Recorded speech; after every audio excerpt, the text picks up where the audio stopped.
सिद्धेभ्यः जय श्री ओम नमः सिद्धेभ्यः। तरणी विद्यासागर गुरु तारो मुझे ऋषि करुणा करो कर से दो आशीष। यही प्रार्थना आपसे अनुनय से कर जो पग पग पल पल बढ़ चलो मोक्ष महल की ओर। बोलो शासनिक भगवान महावीर स्वामी की। मूल नायक देवादिदेव 1008 श्री भगवान महावीर स्वामी की। परम पूज्य गुरु नाम गुरु आचार्य ज्ञान सागर जी महाराज की। हम सबके उद्धारक हम सबके हितकारी परम पूज्य आचार्य गुरुवर श्री विद्यासागर जी महाराज की। अहिंसा परवो धर्म की। परम पूज्य मुनि श्री अजित सागर जी महाराज की जय की जय।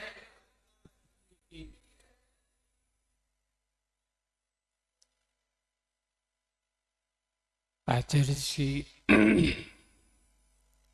के बारे में एक प्रसंग बहुत अच्छा है, सार संक्षिप्त।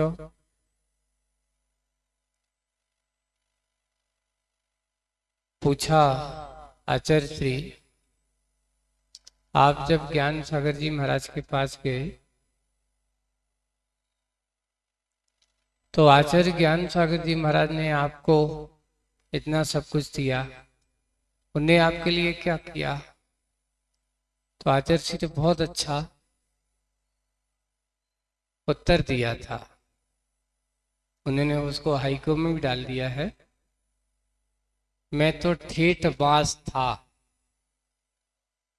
मैं तो ठेठ बांस था, गुरु ने मुझे बांसुरी बना दिया।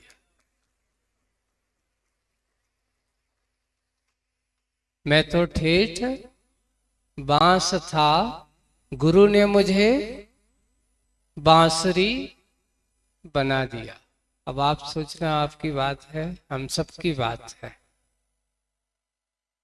दुनिया में बहुत सारे बांस होते हैं, है ना, लेकिन हर बांस बांसुरी नहीं बनता। क्यों क्यों नहीं बनता बताओ? योग्यता हर बांस में नहीं होती है। वैसे ही जैसे कि दुनिया में बहुत सारे मनुष्य होते हैं, आज दुनिया में बहुत सारे मनुष्य हैं, होते हैं और आगे भी होंगे, पर बंधुओं बिरले ही जीव होते हैं जो आचार्य विद्यासागर जैसे महासंत बनते हैं। बिरले ही संत होते हैं जो पूज्य गुरुदेव जैसे महान गुरुओं जैसे ऐसे मुनिराज बनते हैं। आज जिनकी अपन बात कर रहे हैं वो ऐसे ही, जिनकी वाणी को सुन करके आचार्य श्री जो कहते हैं कि बांस थे, उनने हमें बांसुरी बना दिया। और जब कोई व्यक्ति बांसुरी की आवाज सुनता है तो कैसा हो जाता है? तन्मय हो जाता है। पर बजाने वाला चाहिए, ऐसा नहीं कि किसी के हाथ में पकड़ा दे। एक छोटे से बेला में जाते थे, तो लोग अभी भी जाते होंगे, तो उस समय बांसुरी बेचने वाला रहता, तो वो तो अच्छी बजाता, तो सब उसकी बांसुरी सुनते, है ना। तो वो सोचता कि हम भी ऐसे ही बजाएंगे, तो वो भी उनको पैसा देता। बांसुरी ले लेता, और फिर बजाने जाता है तो वो की बांसुरी तो अच्छी बज रही थी, हमारी बांसुरी अच्छी क्यों नहीं बज रही है? क्यों? भैया लेने के पहले सीखना तो चाहिए था कि बांसुरी बजाना, वहां से फूंक लेने से आवाज तो निकल सकती है, पर बांसुरी की बजाने का तरीका बांसुरी बजाने वाले को ही। वैसे ही हर व्यक्ति के पास वाणी है, तुम भी बोलते हो, हम भी बोलते हैं, और वही बात गुरु महाराज बोलते हैं। आप बोलोगे, आपकी वाणी सुनने वाला कोई नहीं है, और वही बात अगर गुरु महाराज ने कह दिया कि हे भव्य आत्माओं तुम्हें ऐसा करना है, हजारों की लाखों की जनता कहती है जैसा गुरु महाराज ने कहा, वो बात सिरोधारी है।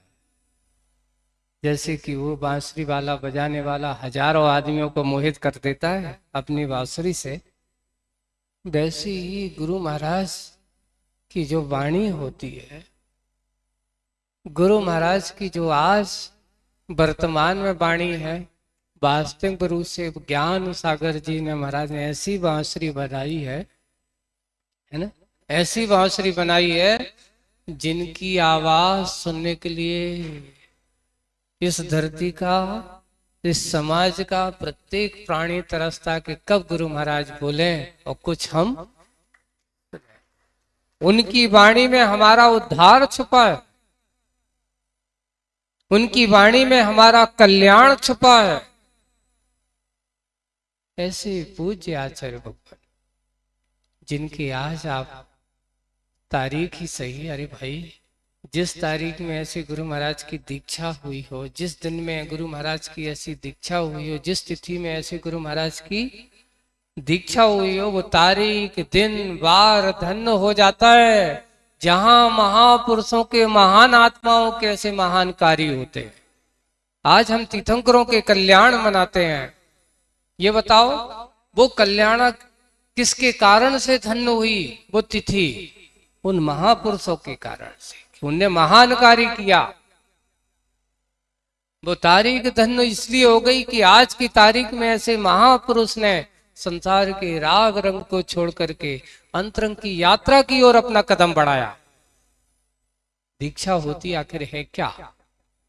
पूछा गया, आचार्य से भी पूछा कि दीक्षा क्या है, तो आचार्य ने उत्तर में बहुत अच्छा दिया था कि बाहर से भीतर की यात्रा का नाम सो दीक्षा है। बाहर की यात्रा का विराम और अंतरंग की यात्रा अविराम जिसकी चलती रहती हो, निरंतर जिसका परिणाम हमें अंतर की ओर बढ़ने की ओर जाता है, वो कहलाती है दीक्षा। एक बार आचार्य जी ने बहुत अच्छा चिंतन दिया, मोक्ष मार्ग कहां, प्रश्न बताया, मोक्ष मार्ग कहां? तो आचार्य जी ने चिंतन शुरुआत में प्राथमिक चरण में तो उत्तर दिया, बाहर कम भीतर ज्यादा। मोक्ष मार्ग कहां? बाहर कम भीतर ज्यादा। और जब वो मोक्ष मार्ग में आकर के लग जाता है,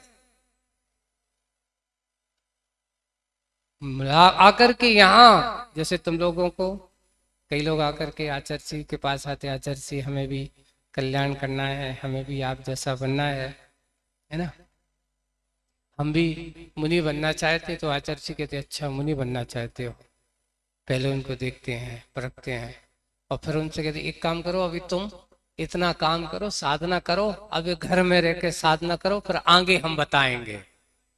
भगाते नहीं है, कहते भैया जैसे दुकानदार, आचार्य जी बहुत अच्छा एक उदाहरण, जैसे बढ़िया आदमी होता है ना, ग्राहक अगर दुकान पे आए तो कुछ ना कुछ तो दे के ही जाए, लेके ही जाए, तब तो सच्चो बढ़िया है। और तुम पहले ही उसको भगा दो, नहीं, वो कहते हैं आया है तो हम चाहे कितना ही परेशान करें। एक बार अजय से बहुत सुधारी, एक छोटा सा बालक आए दुकान पर, 80 साल के दादा हैं। अब वो उसके लाने नहीं, जो बताओ, उनको वो बता रहा है जी लीजिए। उसने कहा ये बताओ, वो 8 साल का है और 80 साल के। अब होता है कि करते करते ऐसा हो गया, थक गया, आखिर उससे ही बालक से कहते दद्दा और का बताएं। कहते 80 साल को भी उस 8 साल के बेटे को क्या बोल रहा है, दादा दद्दा कह रहा है। आखिर करते करते उसको भी वो सामान दे ही देता है। जब हमने सोचा कि ये लोग दुकान ऐसी अच्छी चलाते हैं, है ना, तो हमने भी धीरे धीरे धीरे धीरे अपनी दुकान कैसे बढ़ाई है। क्योंकि ज्ञान सागर जी महाराज ने कहा है, और उनकी बात को हमें बताता है कि उन्होंने कहा है कि संघ को गुरुकुल बनाना है। और संघ को गुरुकुल बनाना है तो उन्हें कैसे संघ को गुरुकुल बनाना है, यहाँ कोई बिल्डिंग का गुरुकुल नहीं बनाना। चाहते तो वे चाहते जगह जगह जाकर के समाज से कहते यहाँ गुरुकुल बनाना है, बिल्डिंग खड़ी करवा करके गुरुकुल बन जाते हैं। लेकिन नहीं, उन्होंने कहा चलता फिरता गुरुकुल है। ये जो आप यहाँ बैठ के देख रहे हो, व्यक्ति के मानस पर देख रहे हो, ये कोई बिल्डिंग वाला गुरुकुल नहीं है। और ये गुरुकुल जहां जाता है, पूरे कुल की परंपराओं के नए नए तुम्हारे अंदर गुरुओं के प्रति आस्था, तुम्हारे अंदर भक्ति, तुम्हारे ऐसे गुरुओं के प्रति आज जो हमारे इस समाज में जो आस्था भक्ति लहरा रही है, एक समय वही था बुंदेलखंड में जहां गुरुओं को नाम लेना लोग पसंद नहीं करते थे। वीतराग विज्ञान की बात तो होती थी। यहाँ से अब सब लोग 70 दशक के पहले के जितने भी लोग यहाँ बैठे होंगे, तुम्हारे सागर में कभी ऐसे महाराजों की भीड़ लगती थी? कई महाराजों के दर्शन होते थे? मालूम है, मुझे सुनने में आया था कि एक बार यहाँ मोराजी में जब धर्म सागर जी महाराज का संघ आया था, यात्रा पे निकला था यहाँ से बुंदेलखंड से, तो लोग आसपास के लोग, अरे भैया महाराज आए हैं, कि बहुत संघ है, बहुत सारे महाराज हैं। तो आसपास के समाज के लोग दर्शन करवे कि महाराज यहाँ से निकले हैं, तो देख तो दर्शन करवे जाना है। देखे तो कैसे, जिनको नहीं देखते बहुत दुर्लभ होते थे दर्शन करना। और लोगों को दर्शन के लिए तरसते थे। आज ये हो रहा है कि गांव गांव नगर नगर जहां जाओ वहां महाराज ही महाराज, आरिकाएं हैं, येलक हैं, छुल्लक हैं, गांव गांव डगर डगर। जहां कभी मुनि महाराज बनने वाले नहीं थे, कहते हैं बंजर भूमि को उर्वरा बनाने का काम किया है तो वो आचार्य गुरुवर विद्या सागर जी महाराज। ये बुंदेलखंड सबसे बड़ी बंजर भूमि मानी जाती थी एक समय मुनि महाराजों के नाम से। आज सबसे ज्यादा उर्वरा भूमि अगर कोई है तो कौन सी भूमि है? लोग कहते हैं कहीं के हो या ना हो, पर सबसे ज्यादा बुंदेलखंड के मुनि महाराज मिलेंगे। और उसमें भी सागर का नाम सबसे आगे। हम तो कहते विद्यासागर जी की अगर संयम के क्षेत्र में कोई राजधानी अगर है तो वो सागर है। सबसे ज्यादा मुनि महाराज, सबसे ज्यादा आरिकाएं, सबसे ज्यादा एलक छुल्लक, हर मात्रा में सागर जिला और सागर है ना आगे। हम इतना ही सौभाग्य है आज के इस कलिकाल में हम सब लोग धन्य समझते हैं कि पूज्य ज्ञान सागर जी महाराज का उपकार, उनके एक रत्न ने ना जाने कितने रत्नों के अंदर की आत्म ज्योति को जगा दिया। और उन्होंने ये सूत्र दिया कि मोक्ष मार्ग बाहर कम भीतर ज्यादा। शुरुआत में उनको बता दिया, जब जो उनके पास पहुंच गया तो कहते बेटा मोक्ष बार बाहर नहीं, भीतर ही भीतर है, बाहर मत देख। क्योंकि जितना बाहर देखोगे भटकोगे और भीतर की यात्रा की ओर आओगे तुम्हारी भटकन दूर होगी। हम अपनी अंतरंग की यात्रा को, पूज्य गुरु महाराज की यात्रा की शुरुआत की तिथि है आज 30 जून सन 1968 थी और आज 30 जून सन 2023। पूरे पूरे कितने साल हो गए? इतने 56 हो गए। अभी तो तुम 56 भोगों में लगे हो। और गुरु जी के पास जाकर देखो, वहां भोगों की नहीं उपयोग की चर्चा है, योग की चर्चा है। लोग आश्चर्य समझते हैं कि एक बार भोजन करना, वो भी नीरस करना, नीरस अर्थात बिना नमक मीठा के करना, बिना हरी के करना। आचार्य जी से पूछा, आप हरी नहीं लेते? नहीं, हम तो हरी को रोज लेते हैं। पर कौन सी हरी? हरी सब्जी नहीं लेते, पर हरि का नाम तो रोज लेते हैं। जो हमारे कर्म को हरे सो वो हरि। ऐसे गुरु महाराज का चिंतन, जिनके बारे में अपन सोचते कैसे करते होंगे। आपसे अगर कह दिया कि तुम्हें मात्र अभी अष्टांगी का पर्व में सिर्फ इतना ही काम करना है कि जैसे गुरु जी बिना नमक का, बिना मीठे का, बिल्कुल दाल रोटी के साथ पूरा एकासन करना, तो गिनती करते कि भैया आज 3 दिन हो गए, आज 4 दिन हो गए, कब है उन्जन जी अष्टांगी का? हमारी समझ में नहीं आ रही। एक एक दिन गिनते हैं कि भाई जब कब हुई है जो हरी नहीं खाना है, वो के बिना तो बात ही नहीं है। लेकिन उनसे पूछो कि आज से करीब 94 से आचार्य जी कितने साल हो गए? आज पूरे 20-22 साल हो गए। 20 साल तो मान के ही चलो ना, जब कोई हरी नहीं। और मीठा तो उनने उसी समय दीक्षा के साथ ही त्याग कर दिया था, नमक तो दीक्षा के साथ ही त्याग कर दिया था। सब कुछ कर देने के बाद आज हम जिनके बारे में सोच रहे हैं, विचार कर रहे हैं, चिंतन कर रहे हैं, धन्य है ऐसे गुरु महाराज जिनकी जीवन, जिनका लोग ये कहते हैं कि बड़े बड़े ग्रंथों को पढ़ो। मैं कहता हूँ बड़े बड़े ग्रंथों को मत पढ़ो, आचार्य श्री को देखो, उनकी चर्या को, उनके व्यक्तित्व, उनकी चर्या के सामने दर्शन कर लो, बड़े बड़े ग्रंथ समझ में आ जाएंगे। एक निर्ग्रंथ ने ना जाने कितने ग्रंथ को बना दिया। एक निर्ग्रंथ साधक जिसकी चर्या ही सबसे बड़ी ग्रंथ है, और उन्होंने अंतरंग की ग्रंथियों को खोलने का तरीका कितनी भव्य आत्माओं को बता दिया।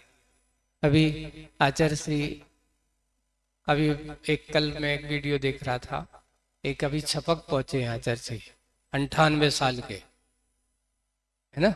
आचार्य जी के पास कोई बारामती तरफ के, महाराष्ट्र तरफ के हैं, उनको समझा रहे हैं 10वीं प्रतिमा, उनको संबोधन दे रहे हैं और संबोधन दे करके बता रहे हैं कि देखो तुमने इतने 90 से 100 साल के होने की कगार पे आ गए हो, और अब तक तुमने घर में क्या किया?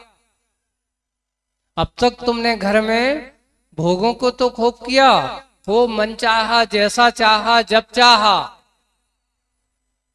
कहकर के आपने भोजन आदि किया है। अब अपन को ऐसा नहीं करना है। यहाँ पर क्या करना है? अब इच्छा नहीं करना, जो हमें मिलता है वो लेना है। सोचिए, और ये जब मुनि दीक्षा लेते हैं तो वहां पर किसी से ये नहीं कहा जाता कि आज मुझे ये चाहिए, जो मिलेगा वही लेना है। ये है हमारे साधक के जीवन की मार्ग की चर्या, ये है हमारे गुरु महाराज की दिनचर्या। फिर भी आज तक कभी किसी ने किसी से शिकायत नहीं की कि आज मतलब कभी कभार कुछ गड़बड़ भी होता है जो लेते हो, उसमें भी कई लोग इतनी भीड़ भाड़ इतना सब कुछ कर लेते, पर क्या करें। तो वो आचार्य कहते भैया ये भी अपना कर्म का होता है। महाराज क्या करें, ऐसे लोग तो हल्ला करते हैं, दे नहीं पाते तो कुछ में भैया अपना पुण्य अपने लिए अंतराय बन जाता कभी कभार। तो हम इन सब बातों को बहुत अच्छे से अपने आप को अहोभाग्य और सौभाग्य समझे कि आज इस काल में पूज्य आचार्य भगवान के काल में हम सबका जन्म हुआ है। ये बस कहो कि गुरु जी का हम सबके काल में, हमें ये कहना चाहिए कि हम बड़े सौभाग्यशाली हैं कि हमारा जन्म गुरुबल के करिकाल में जन्म हुआ है। ऐसे गुरु महाराज की सन्निधि में हमें रहने का सौभाग्य मिला है। हम ऐसी सन्निधि को और अच्छा बनाने की कोशिश करेंगे। आगे की बात, अब बात ये कह रही है माता जी उनकी स्थापना, भैया उनसे पहले उनकी स्थापना, बाद में पहले चतुर्मास की स्थापना तो हम लोगों की है। अभी तक आगम में मुनि महाराज के चतुर्मास की स्थापना है। अब उनके साथ तो आरिका एलग छुल्लग सबकी स्थापना है। तो भैया हमें जहां पहुंचने होते पहले पहुंचना पड़ेगा, है ना। और सभी का अपना अपना समय सहयोग, पूज्य आचार्य भगवान का आशीर्वाद और उनकी कृपा आप सब पर है और इस बार सागर वालों के ऊपर है और सभी दिशाओं में सब जगह से अब सबके चारों दिशा में। तो कहूँ इस बार तो पता नहीं 2023 का सागर जिला तो बहुत पुण्यशाली है, चारों दिशाएं भरपूर। इधर भी जाओ तो सामने जाओ तो इधर जाओ, पीछे आओ और बीच में आओ, सब जगह लोग चर्चा का विषय पता नहीं इस बार क्या हो गया भैया, कुछ ना कुछ विशेष रहस्य गुरु जी की दृष्टि में क्या है वे ही जाने। उनकी रहस्यमय दृष्टि गुरु ही जानते हैं, अपन उनकी महिमा को। इसलिए जो कहा गुरु की महिमा वर्णी न जाए गुरु नाम जपो, इस सूत्र को याद करते हैं हम। तो लोग पूछते आचार्य जी क्या कर रहे हैं, भैया उनके बारे में कोई अनुमान मत लगाइए, उनके बारे में तुम कहने की कोशिश नहीं कि वे कहते नहीं, वे तो करते हैं। और करते पहले हैं कहते, और हम ज्यादा पहले क्या कहते ज्यादा हैं और करते कम है। वही सिद्धांत में बनाना चाहिए, हम सब उस कार्य को करें। इतना ही। पूज्य ऐसे गुरु महाराज के चरणों में बारंबार धन्य भगवान, आपकी कृपा गुरु ज्ञान सागर जी महाराज की हुई और आपकी कृपा हम सब पर हुई। भगवान जैसे गुरु महाराज का प्रसाद आपको मिला है और हमें ज्ञान और विद्या का दोनों का प्रसाद मिला है। वो प्रसाद हम सब अपने जीवन के आनंद के क्षणों में परिवर्तित करें और आत्मिक सुख के मार्ग पर हम अपना कदम बढ़ाते चलें। इसी भावना के साथ बोलिए परम पूज्य आचार्य गुरुवर श्री विद्या सागर जी महाराज की।